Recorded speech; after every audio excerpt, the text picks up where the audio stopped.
Open our Bibles to Ephesians chapter 2, verses 1 to 10. Ephesians chapter 2, verses 1 to 10. The title of the sermon today is From Death to Life. This is also the theme of our youth camp last April 1 to 4. From Death to Life. Ephesians chapter 2, verses 1 to 10. Let's read. And you were dead in your trespasses and sins, in which you once walked, following the course of this world, following the prince of the power of the air, the spirit that is now at work in the sons of disobedience, among whom we all once lived in the passions of our flesh, carrying out the desires of the flesh and the mind, and were by nature children of wrath like the rest of mankind. But God, being rich in mercy, because of the great love with which He loved us, even when we were dead in our trespasses, made us alive together with Christ. By grace you have been saved. And raised us up with Him, and seated us with Him in the heavenly places in Christ Jesus, so that in the coming ages He might show the immeasurable riches of His grace and kindness towards us in Christ Jesus. For by grace you have been saved through faith. This is not your own doing. It is the gift of God, not a result of works, so that no one may boast. For we are His workmanship, created in Christ Jesus for good works, which God prepared beforehand that we should walk in them. Let's bow our hearts before the Lord. Let's come before the Lord in prayer. Holy Father, we come before you by grace. Only by your mercy, O Lord, that we draw near, Lord. And we come knowing, Lord, that apart from your working upon our hearts today, we will never understand your word. Father, you are the word of life. And we pray, O Lord, that you will speak to every heart today. You alone can make the dead live, Lord. You alone can make the dead heart live again, O God. Father, this is your church. You are the head of the church, and we trust that you will work to build up your church, O Lord. Thank you, Jesus. In Jesus' mighty name we pray. Amen and amen. Good morning once again. From death to life. Allow me to share a small or a little background about the letter of Paul to the Ephesians. If you have your Bibles with you, let's turn to chapter 1. And in verses 1 to 2, it reads, Paul, an apostle of Christ Jesus, by the will of God, to the saints in Ephesus, the faithful in Christ Jesus, grace and peace to you from God our Father and the Lord Jesus Christ. Grabe lang makita na natin who is the author of the letter, and that is Paul, and he wrote this letter to the Ephesians. And the letter to the Ephesians was written when Paul was in prison in Rome. You can read that in Acts chapter 28. And this was written more or less a decade after the church in Ephesus was established. So after ang church nagsugod sa Ephesus, about 10 years, more or less, from prison, Paul writes to them. And by the way, how did the church in Ephesus started? Paano nagsugod ang church dito? God used a couple, Priscilla and Aquila, who were left there by Paul in his second missionary journey. But the church was later established when Paul returned, and he pastored them for 3 years. And after Paul left, si Timothy naman ang nag-take over, perhaps for a year and a half, to continue the church. But, brothers and sisters, the challenge with Ephesus is this. It was the center of worship of the goddess Diana. So if you are familiar with one of the seven wonders of the ancient world, the temple of Diana is located in Ephesus. And the people there are worshippers of Diana, the goddess of hunt, fertility, and childbirth. But the gospel is unstoppable. Amen? The gospel is powerful. Despite the pagan culture, God worked mightily through the Apostle Paul to bring the gospel to that city. If you read Acts chapter 19, there were those who practiced sorcery. But because of the power of the gospel, they confessed their evil deeds, they surrendered their scrolls, burned them publicly, and the word of God continued to spread widely and grew in power. Indeed, the gospel of the Lord is unstoppable. Amen? Now, why did Paul write this letter? What is the emphasis of this letter? The Ephesians is a letter of encouragement and admonition. And the emphasis is on how God unites both Jews and Gentiles, non-Israelites, to one another in His church, which is His body, through what? Through the cross of His Son. Why na Gentile? Why na Jew? They are one because of Christ. And He bestowed upon them every spiritual blessing in Christ, which is received by grace through faith by the power of the Holy Spirit.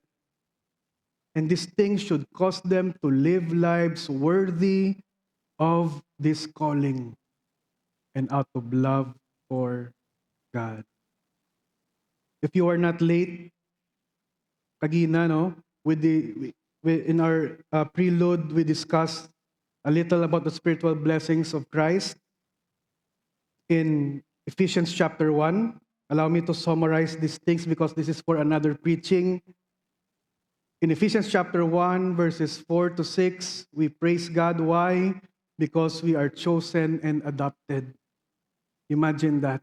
Again, from the kingdom of darkness, because of Christ, now we are adopted into His family. He chose us, verse 4, before the foundation of the world. Now meditate upon that truth. Before you can do anything, whether good or bad, the Lord already has chosen you. In verses 7 to 8, we have been forgiven and redeemed. Not just by anything, but by the blood of the Lamb. And all our sins have been washed away. In verses 9 to 10 of Ephesians chapter 1, He revealed to us the mystery of His will. Who is this mystery? Christ. Christ. Christ is the one who is going to save His people from their sins. That He will unite, God will unite all things in Christ, whether in heaven and on earth.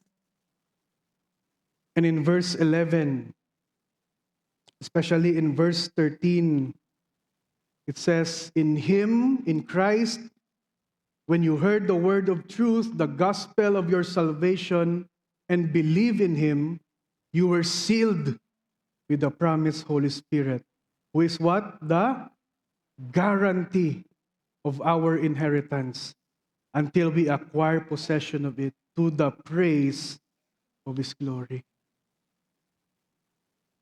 What amazing things that the Lord has bestowed upon us in Jesus. Amen. And Paul, the next thing that Paul does is to pray and gives thanks to the Lord. Allow me to read again verse 15. For this reason, because I heard of your faith in the Lord. Imagine Paul in prison. And your love toward all the saints. I do not cease to give you thanks, to give thanks for you, remembering you in my prayers, that the God of our Lord Jesus Christ, the Father of glory, may give you the spirit of wisdom and revelation in the knowledge of Him. Paul in prison kept on praying for the Ephesians, having the eyes of your heart enlightened, that you may know what is the hope to which He has called you, this living hope, and what are the riches of His glorious inheritance in the saints. Grabe, no? Imagine Paul in prison, and yet he talks about the glorious inheritance in the saints. What a rebuke for us. Despite what happens to the economy right now, are we thinking about the inheritance that we have in Christ? The spiritual blessings that we have in Christ? And look at verse 19. And what is the immeasurable greatness of His power toward us who believe, according to the working of His great might, that He worked in Christ when He raised Him from the dead and seated Him at His right hand in the heavenly places. Brethren, how did God display His immeasurable power? Paano ginpakita sa Ginoo ang iyang agahom? Una, sa pagbanhaw kay Kristo. By raising Christ from the dead, Christ or God displayed His immeasurable great power. And another display of this great power is our passage today, by making us alive with Christ. Amen? From allowing the dead man live. Let's go to our passage today in Ephesians chapter 2, verses 1 to 10. Our first point for this morning, verses 1 to 3, dead in sin. Can you repeat after me? Dead in sin. Sa ilong ko pa, patay sa sala. It says in verse 1, and you were dead in the trespasses and sins in which you once walked, following the course of the world, following the prince of the power of the air, the spirit that is now at work in the sons of disobedience, among whom we all once lived in the passions of our flesh, carrying out the desires of the flesh and the mind, and were by nature children of wrath, like the rest of mankind. Siling ni Paul, you. Paul talks to the Gentile readers and also to us today. You were dead. If you turn to Ephesians chapter 4, verses 17 to 19,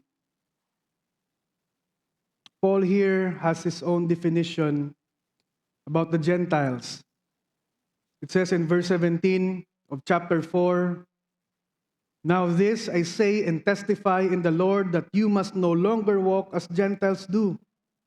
In the futility of their minds, verse 18, they are what? They are darkened in their understanding. Nadulma ng ilang pag-intindi. Alienated or separated from the life of God because of the ignorance that is in them due to the hardness of their heart. They have become callous and have given themselves up to sensuality, greedy to practice every kind of impurity. Human beings as sons and daughters of Adam entered the world spiritually dead. We are cut off from the source of life. Kaya ang kabuhi sino lang gid? Si Jesus. We have no God, no life.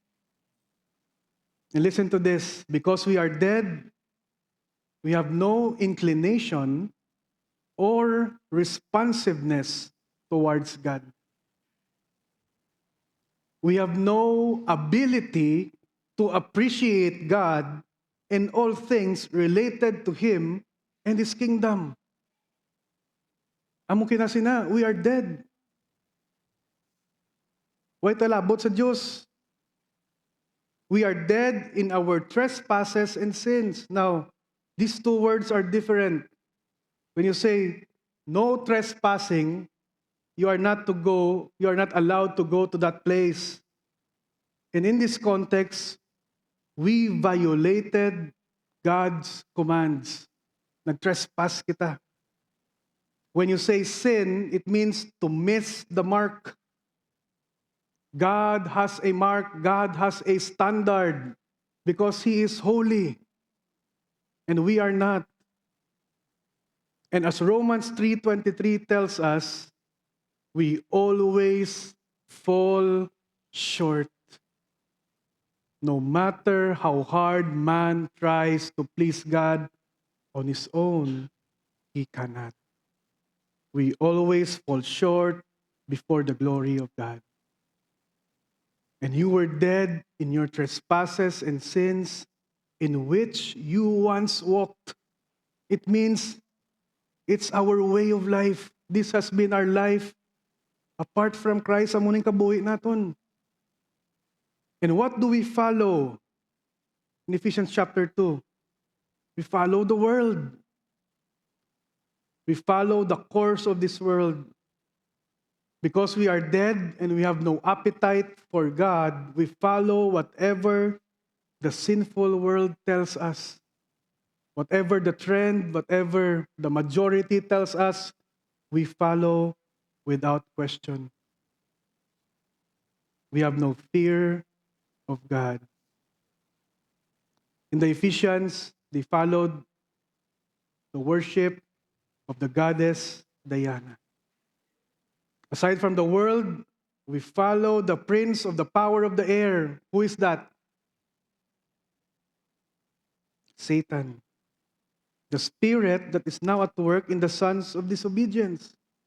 If we follow the world, we follow the ruler of the world, who is Satan. The sons of disobedience. Satan is disobedient. He rebelled against God. And the man who is dead without Christ lives a life of disobedience all the time. All the time. And aside from the world, aside from Satan, we also follow who? The passions of our flesh.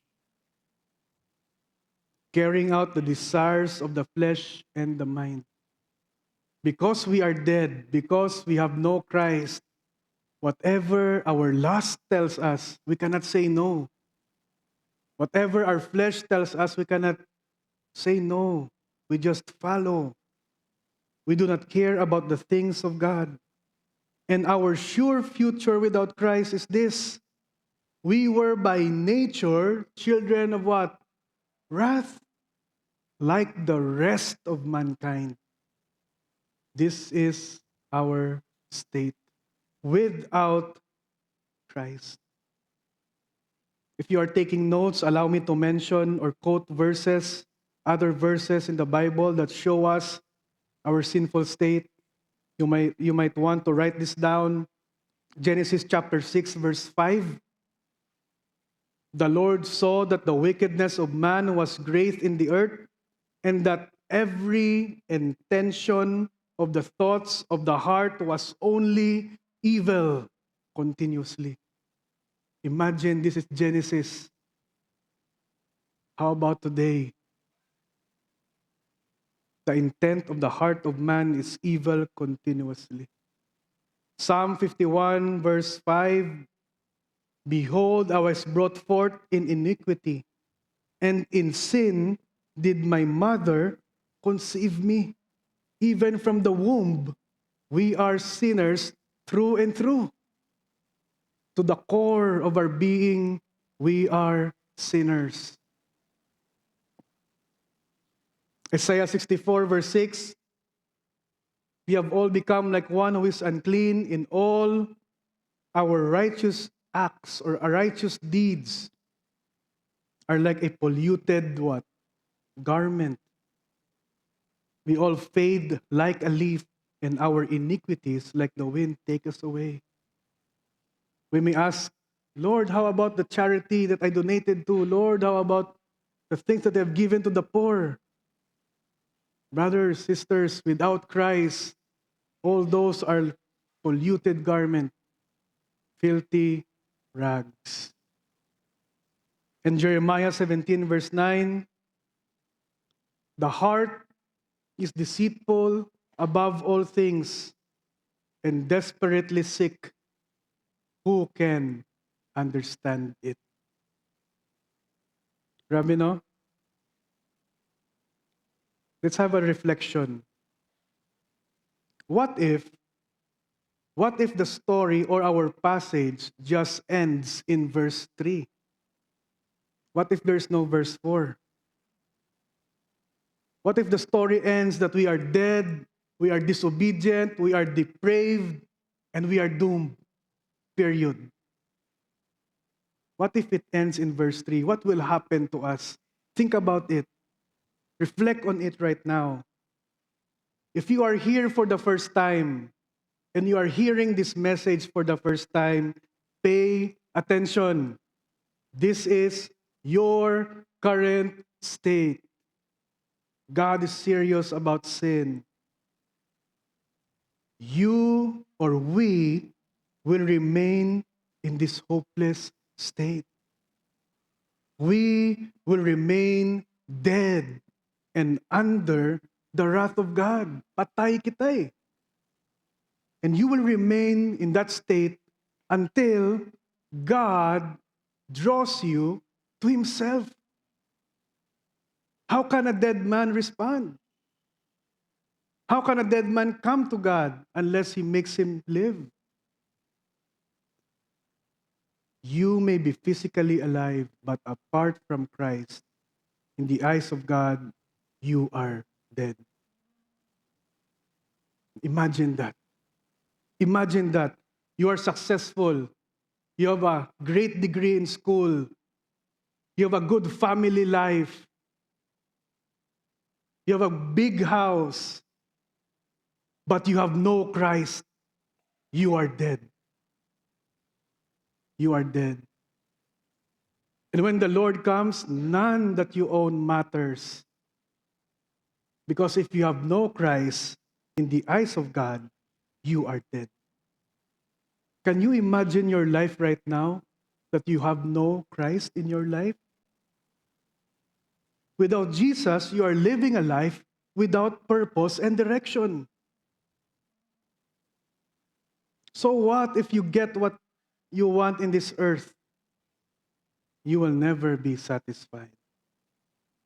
If you are here and you already know Jesus, praise God. But are you thankful that Jesus saved you from that state? Are you thankful? Like the songs that we sang a while ago? Is your heart praising God? What if God did not save you? What has become of you now? What will be your life now? Napaminsaran ta na bala? Maybe you have been a Christian for 10 years, 20 years, 30 years. Many times we forget the joy of our salvation. And this is my prayer as I prepare this message. Lord, restore to us the joy of our salvation, because without the joy of our salvation, nothing we do matters. Praise God that it doesn't just end in verse 3. Amen? Amen? But God intervenes. When we come now to our second point, verses 4 to 7, made alive with Christ. Look at verse 4, the opening two words of Paul. Yes, we were dead, we were disobedient, we were depraved, and we are doomed. Look at verse 4. But God,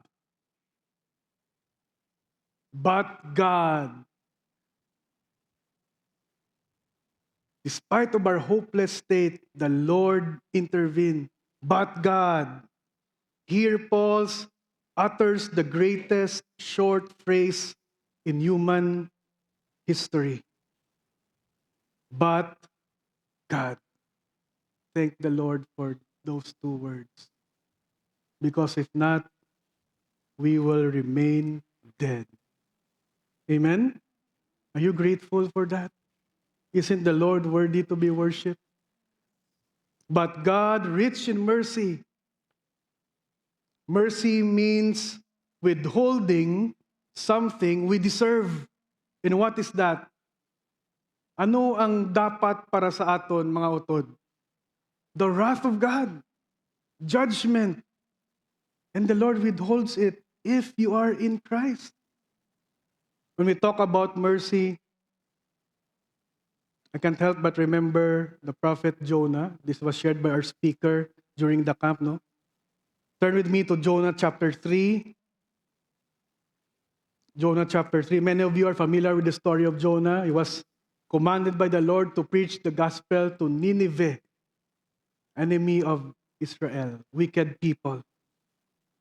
But the Jonah did not want to preach the gospel to them. So nalagyo siya. He escaped. He tried to escape. And the Lord sent a big fish to swallow Jonah. And in the stomach of the big fish, Jonah repented before the Lord. And in chapter 3, verse 1, it says, Then the word of the Lord came to Jonah a second time, Go to the great city of Nineveh and proclaim to it the message I give you. Jonah obeyed, verse 3, the word of the Lord and went to Nineveh. Now Nineveh was a very important city. A visit required 3 days. On the first day, Jonah started into the city. He proclaimed, 40 more days and Nineveh will be overturned. How many words? 8 words. And what happened? What happened? To make the long story short, Nineveh repented. When the king heard about this news, this good news, he asked all the people to put on sackcloth, even the animals. No, silindira sa verse 7, do not let any man or beast, herd or flock taste anything.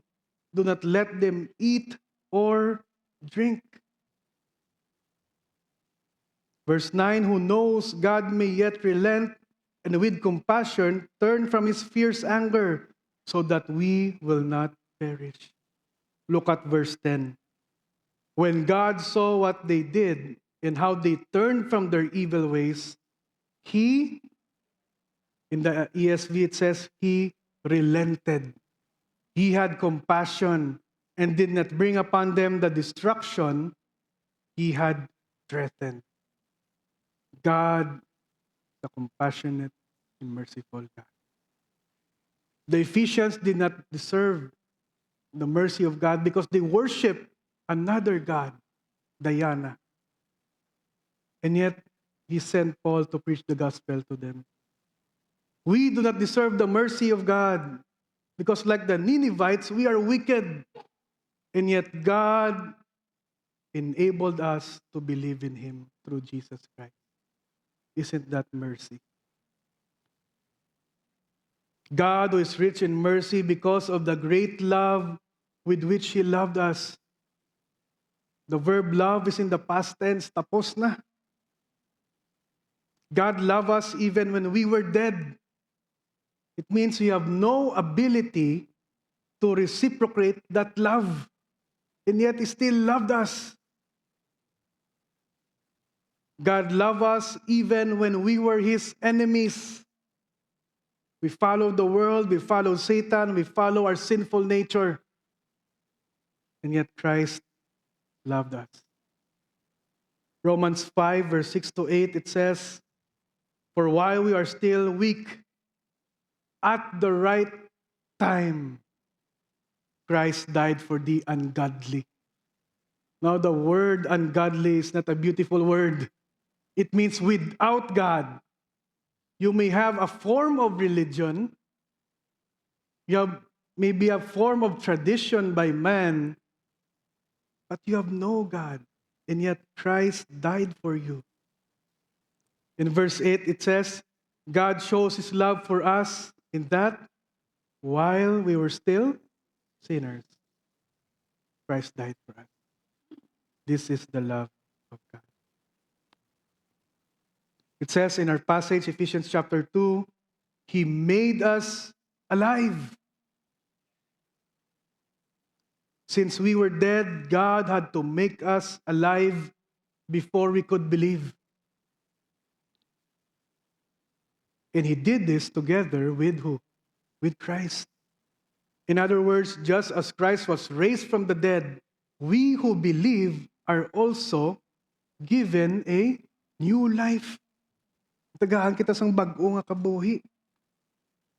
We are raised up with Him. Ginbanhaw kita upod sa iya.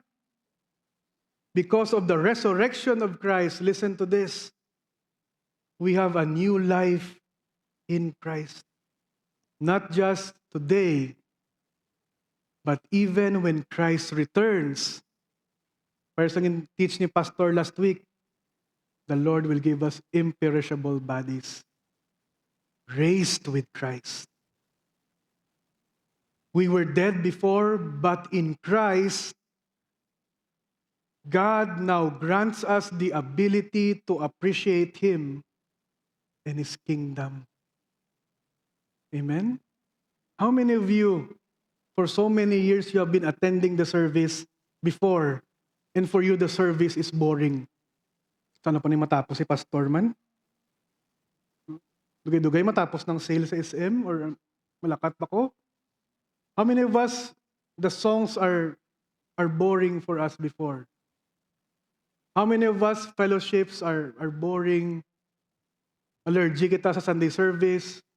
How many of us napilitan lang magkadto diri by our parents or by our friends? And yet by the grace of God, He made you alive, and now you're excited for Sundays. You are excited for fellowship, though hindi ka na magpuli.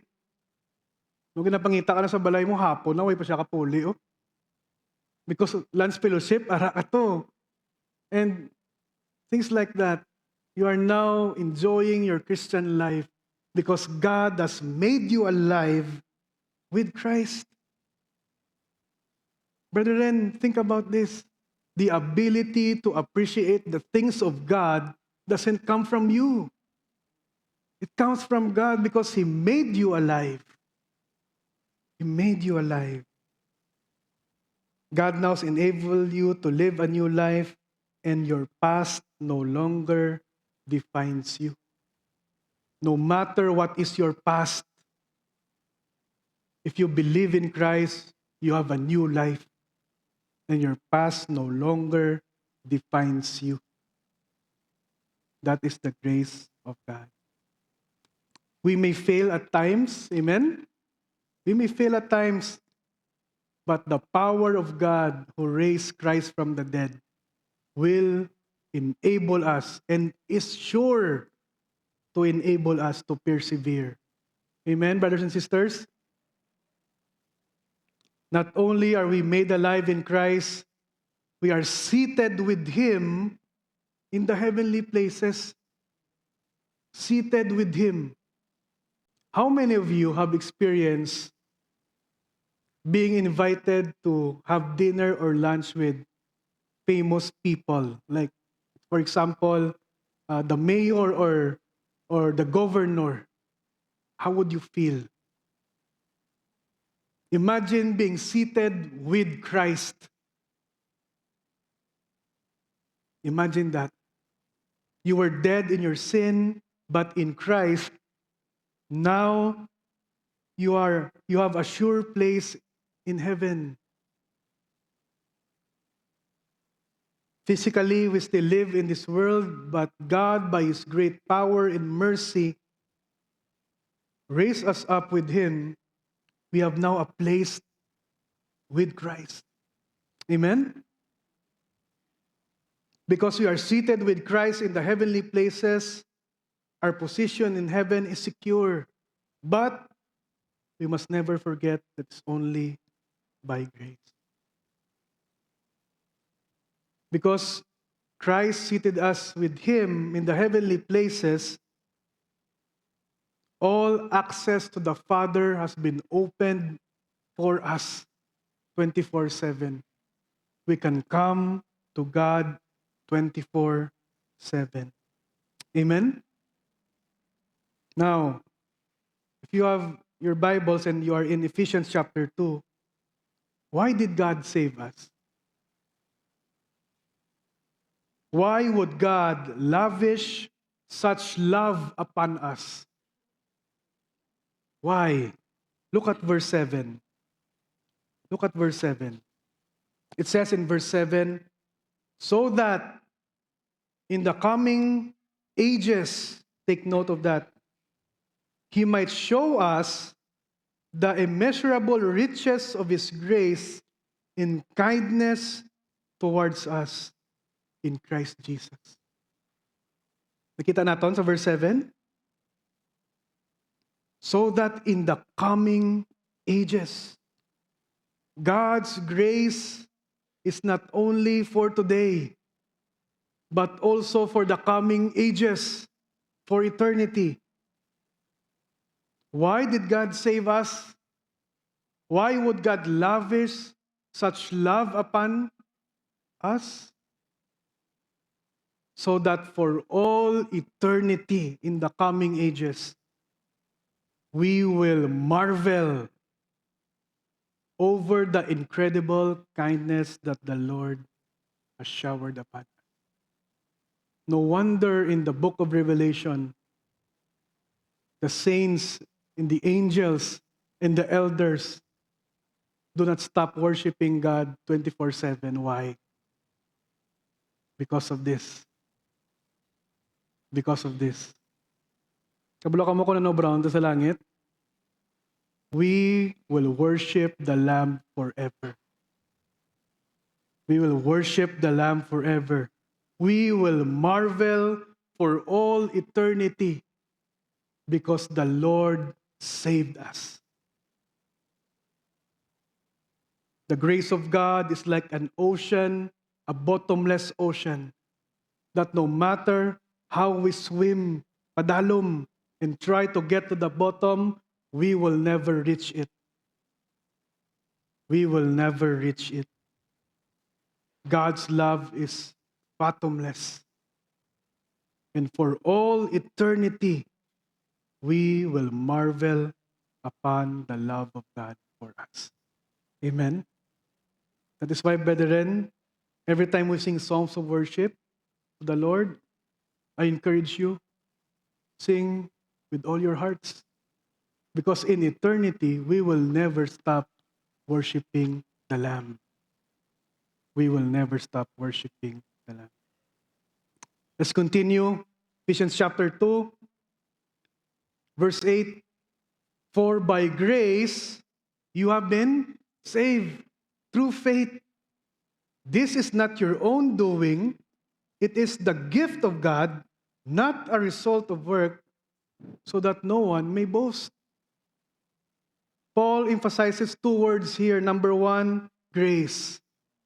What is the meaning of grace? Grace is unmerited favor. We are given something we don't deserve. Gitagaan kita sang isa ka bagay nga hindi dapat angayan sa aton. For by grace you have been saved. This was shared by our speaker during the camp. You have been saved. It's in the present perfect tense. What does this mean? You have been saved. It happened in the past. Yes, the Lord saved us, but it continues to be true today. Yes, Lord, you have saved me by grace, and today I continue to remember that I am saved by grace. And another thing, you have been saved. You have been saved is a passive verb. Ano ba silingon? The action is performed on the subject rather than by the subject. For example, the clothes were folded after drying. Sa Ilonggo, ang bayo ginpilo tapos siya ginpamala. Ang bayo nagpilo sa kagalingon niya? No. The clothes were folded by someone. The action was performed by someone. Salvation is not something we do to ourselves, but something we receive. From who? From God. It was done to us by God. Nagbaton lang kita, we only receive. Even when we were dead in our transgression, God made us alive. And what are we saved from? Gilawas kita sa ano? You know what? God saved us from who? From Himself. Think about that. Meditate upon that. God saved us from Himself, from His wrath. The one we offended is the one who made a way for us to be reconciled to Him. Again, the one we offended is the one who made a way for us to be reconciled to Him. Because if reconciliation is left to us, wala gid sa may matabo. We cannot reconcile ourselves to God because we are dead. That is why God did all the work for us to be reconciled. We are saved from death. Now we are given new life. We are saved from the passions of our flesh. If before, wala ka pa kay Christ, without Christ, you cannot say no to sin. Every time your flesh, your cravings starts to kick in, you say yes, yes. But now because of Christ, you can say no. 2 Corinthians 5:17. Whoever is in Christ is a new creation. The old is gone, the new has come. We are not perfect, but we are being made perfect in Christ.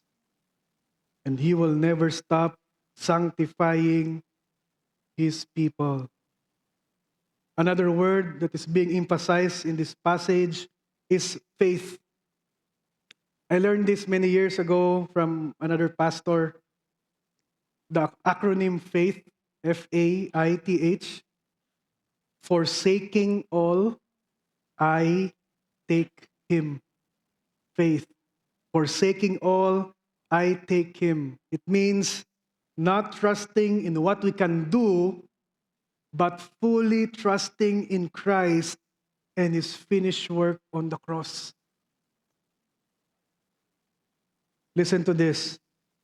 While grace is the basis of our salvation, faith is the instrument that we receive this salvation. One of our speakers shared an illustration during the camp that really spoke to my heart regarding grace and faith. Listen to this, brothers and sisters. Imagine you are sick and you need a medicine to be administered to your body in liquid form, for example, through an injection. The medicine, or let's say antibiotics from a vial, is placed in a syringe and injected to you so that you will get well. When you recover, you do not say, "Thank you for the syringe." No, but thank you for the what? The medicine. Now, anong labot sini sa grace kag faith? Grace is the medicine, but faith is the syringe. Grace is the basis of salvation, but faith is the instrument for us to receive that salvation as we believe in Jesus. Amen? Praise God for that illustration. His righteous life, His suffering in death, His resurrection, we believe by faith. Look at verse 8 again. For by grace you have been saved through faith. Look at the next part. This is not your own doing. This is the gift of God, not a result of works. Now, what is a gift? Gift is something we freely receive, freely given to us. Notice how Paul constructs his sentence. It is a gift of God. Gift of God. It is sandwiched between it is not your own doing and not a result of works. It is a gift of God. In other words, Paul is emphasizing and hammering to our minds and hearts, the Ephesians, it's all by grace. It is a gift. Don't try to earn your salvation. Now, this is shared by our speaker and I listed it out in my notes. Since salvation is God's grace, we must respond accordingly. Number one, we must accept the truth that we cannot earn our salvation. Batuna na. You cannot earn your salvation. Number two, we must come to God not trusting in ourselves, but in who? In Jesus Christ alone. You know what? Even as believers, listen to this. Even as believers, especially those who have been Christians for so long, 10, 20, 30 years, we know we have been saved by grace, but sometimes, in theory lang. Many times, we find ourselves striving for approval of God instead of resting in the finished work of Christ. What do I mean by that? Take, for example, the spiritual disciplines of prayer and reading the Word. Why do you pray? Why do you read the Word of God? Sometimes we do it out of fear that God would punish us if we do not do these things diligently. Ay, basigabaan ko. Ay, ma-pray ko, mabasa ko Bible, kay para may blessing ko for today. Para nami pamatsyag ko so that I will feel good. I read the Bible so that I will feel good. So that I will have guidance or that I will please God. Many times we do it as a duty rather than a delight. We do this as duty rather than a delight. Do we pray because we want to enjoy the presence of God? Do we read His Word because we want to fellowship and commune with Him? For those who are pastors here, for those who are teachers here, why do you study the Word? In one of the conference we attended last 2 months ago, one of the speakers told us, many times the mistake of preachers or teachers is this. When you look at the Word of God, you ask yourself, what will I do to the Word? Instead of what will the Word do to me? Nagets naton? What will I do to the Word? How will I exegete it? Instead of, Lord, speak to me. Lord, speak to my heart.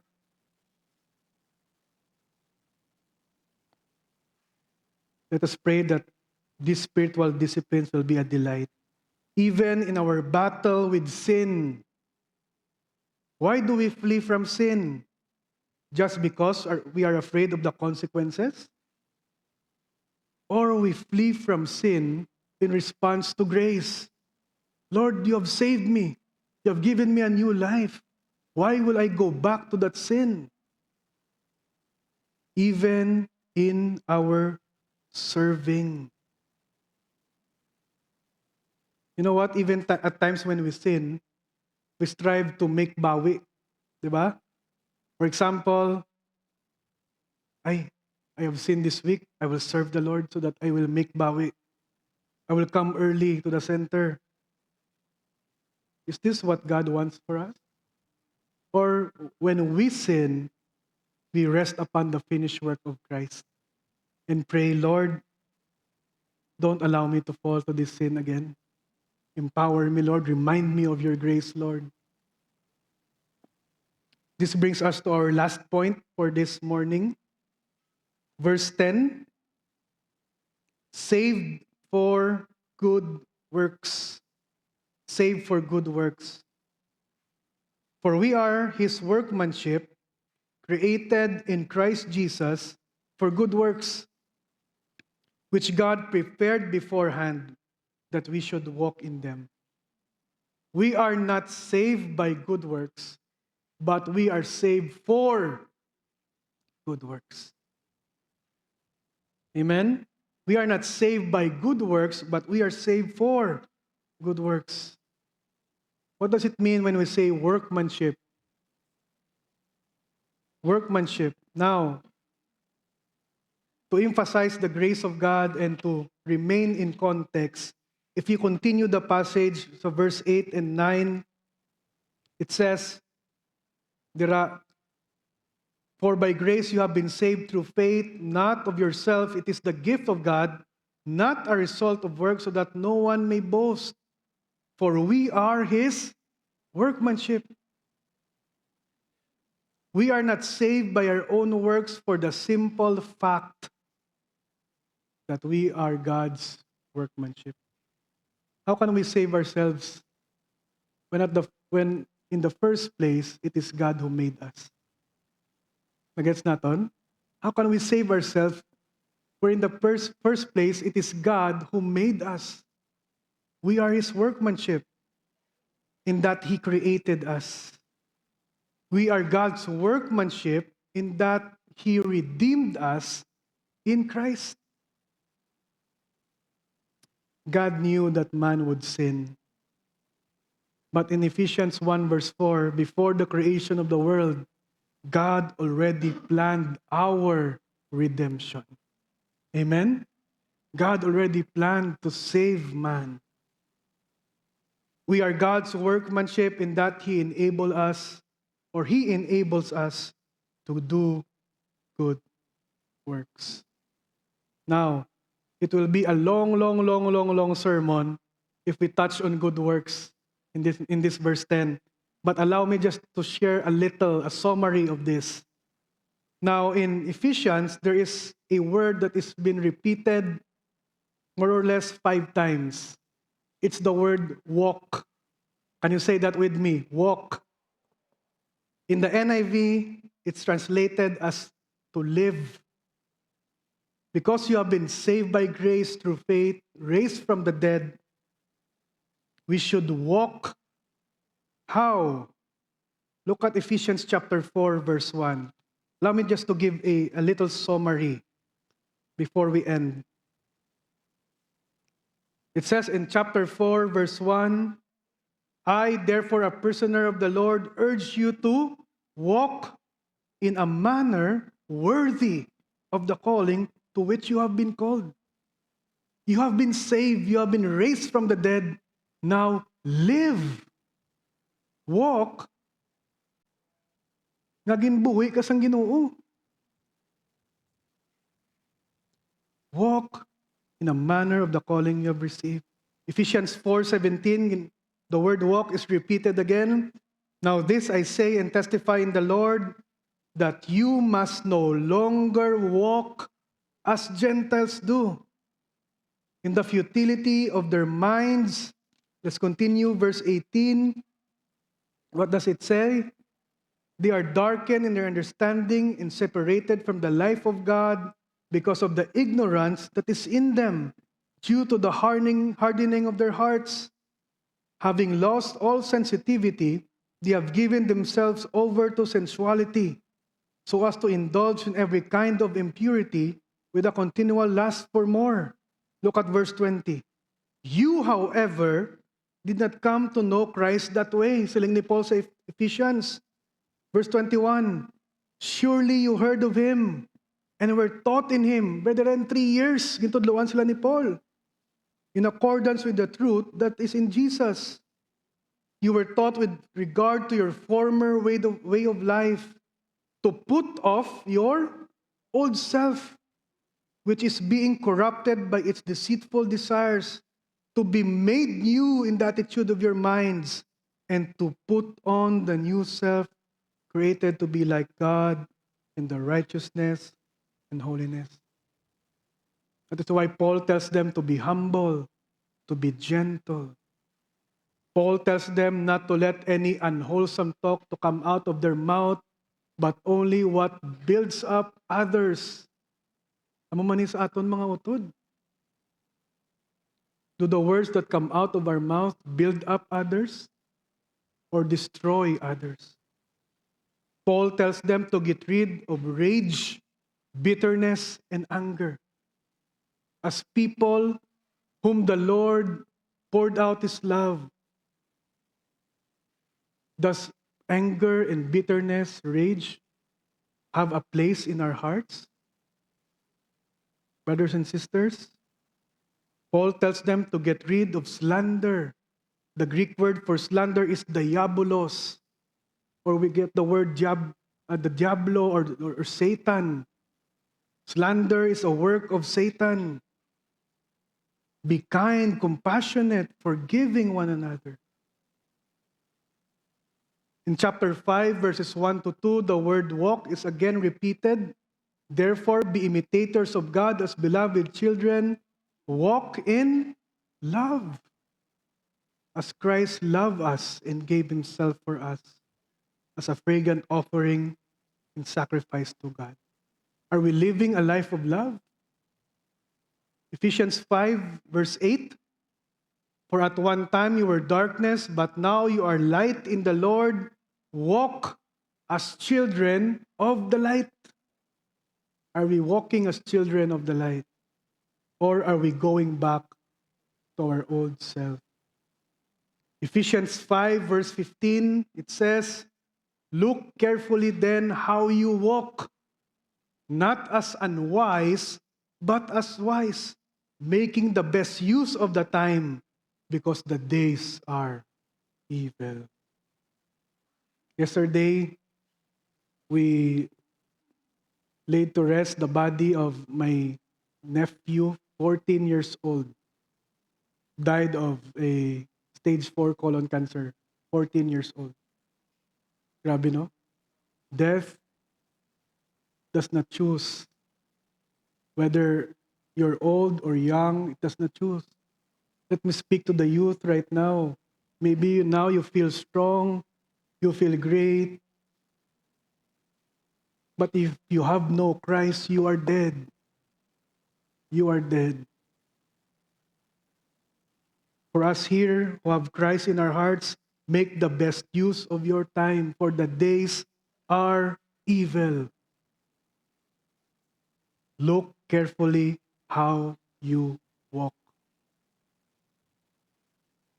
Why should we walk this way? Because we have been saved. Why should we walk this way? Because we have been made alive. Jesus spilled His blood for us. And we must maintain the unity that Paul tells us in Ephesians 5. Lastly, not just our walk, but even our worship. Our worship that is found not only in the church, but even in the home. If you have time, I will give you an assignment. You read the rest of Ephesians. But our worship is seen when the wives submit to their husbands in Ephesians 5:22. Our good works is not just limited in the church, in the four corners of this church, but it is seen in the way wives submit to their husbands. The way wives submit to their husband show their knowledge about who Christ is. This good work is displayed when husbands love their wives in Ephesians 5:25, as Christ loved the church and gave Himself up for her. Husbands, your knowledge about Christ is not just only displayed here, or how you preach or how you teach. No, it's how you love your wives. That is how you show that you know Christ. This good work is even displayed with parents and children in Ephesians 6, verse 1 to 4. Children, obey your parents in the Lord, for this is right. Children who are here, your knowledge of Christ is shown when you obey your parents. I don't care if you are gifted in the church. I don't care if you serve in the youth band. If you do not honor your parents, maybe your Christianity is questionable.